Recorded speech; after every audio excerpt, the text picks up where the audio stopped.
नमस्कार भक्तांनो, भक्तिधारा मराठीमध्ये आपले स्वागत. नवरात्रीचे 9 दिवस म्हणजे आदिमायेच्या 9 रूपांचा जागर. चला जाणून घेऊया या 9 देवींची महती फक्त 2 मिनिटात.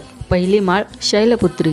ही हिमालयाची कन्या, हातात त्रिशूल आणि कमळ धारण केलेली ही देवी स्थिरतेचे प्रतीक आहे.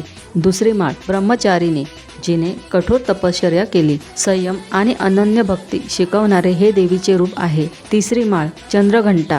कपाळावर चंद्र धारण केलेली ही देवी शौर्य आणि धैर्याची देवता आहे. चौथी माळ कुष्मांडा. आपल्या मंद हास्याने ब्रह्मांडाची निर्मिती करणारी ऊर्जेचा स्रोत असलेली ही माता. पाचवी माळ स्कंद माता. कार्तिकेयाची माता. हे रूप वात्सल्य आणि प्रेमाचा वर्षाव करणारी आहे.